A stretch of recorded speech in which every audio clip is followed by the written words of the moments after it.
प्रधानमंत्री जी कहते हैं वो संघ के सच्चे स्वयंसेवक हैं। राजनाथ सिंह जी कहते हैं वो संघ के सच्चे स्वयंसेवक हैं। मेरा आपसे बड़ी विनम्रता पूर्वक सवाल है, संघ के सच्चे स्वयंसेवकों, आपने 52 साल तक नागपुर के मुख्यालय पे झंडा क्यों नहीं फहराया? मेरा आपसे बहुत विनम्रता पूर्वक सवाल है, आप अपनी शाखा में तिरंगा क्यों नहीं फहराते?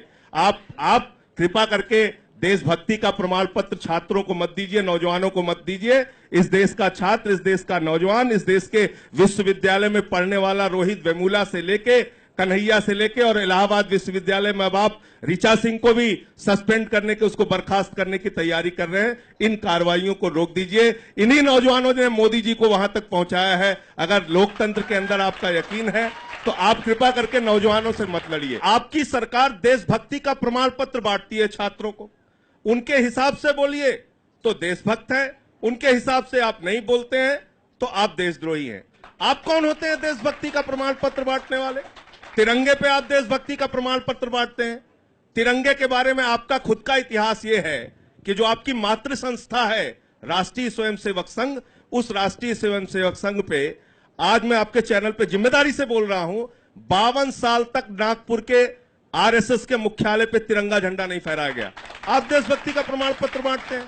आप देशभक्ति का प्रमाण पत्र बांटते हैं वो लोग जिन्होंने 1929 में लाहौर के अधिवेशन में तिरंगे का विरोध किया। आप कहते हैं कि मुझे देश से प्यार है, देश के लोगों से प्यार है। अफजल गुरु के विरोधी कौन लोग हैं वो बताएं। आपके एक सांसद ने, अनुराग ठाकुर जी ने बाकायदा विरोध प्रदर्शन किया इस बात को लेके कि अफजल गुरु के साथ खड़े हो या अफजल गुरु के खिलाफ खड़े हो।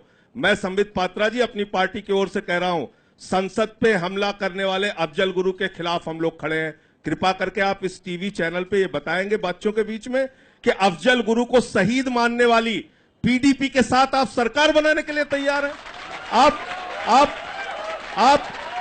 आप मंत्री, आपको उप मुख्यमंत्री का पद मिले, आपको लाल बत्ती की गाड़ी मिले, आपको मंत्री का पद मिले, आपको जम्मू कश्मीर में सरकार बनाने का मौका मिले, तो आप देशभक्ति से समझौता कर लेते हैं। कैसी है देशभक्ति आपकी?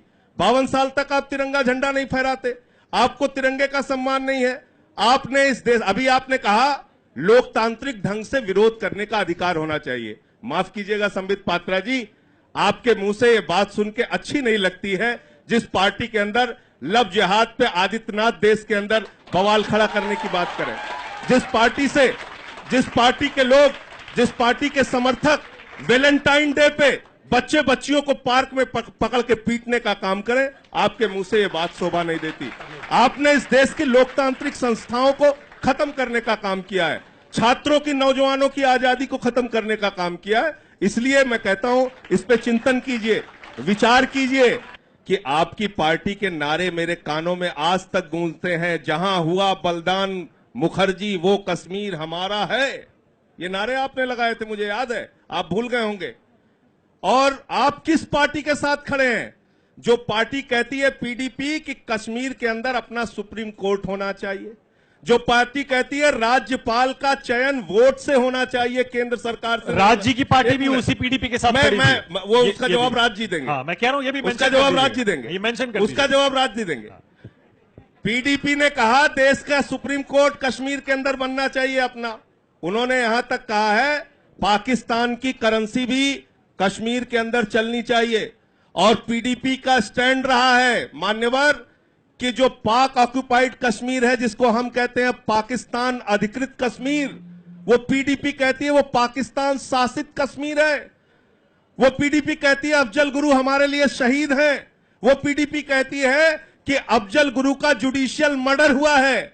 मैं आपसे पूछना चाहता हूं, आपकी देशभक्ति कहां मर जाती है ऐसे समय में जब आपको उनके साथ सरकार बनाना पड़ता है? आज इस चैनल पे आप कहिए कि हम ऐसे लोगों से जो अफजल गुरु को शहीद मानते हैं, जो अफजल गुरु की जिंदाबाद लगाते हैं, हम उनके करीब भी नहीं जाएंगे, हम उनको चिमटी से भी नहीं छुएंगे। इस बात को आप बोलिए। यही तो मैं कह रहा हूं आपसे, यही तो मैं आपसे कह रहा हूं।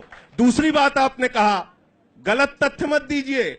आपने 11 साल तक 2 नौजवानों पे मुकदमे चलाए हैं।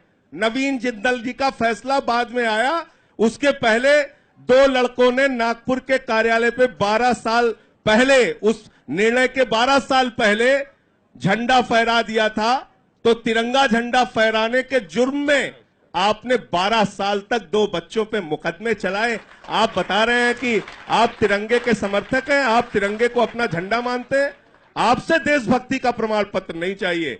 आपने मंदिर आंदोलन हो चाहे मुजफ्फरनगर हो, इस देश का इतिहास अगर उठा के देखा जाएगा, देश के अंदर दंगे, फसाद, नफरत, लड़ाई झगड़े, खून खराबे की राजनीति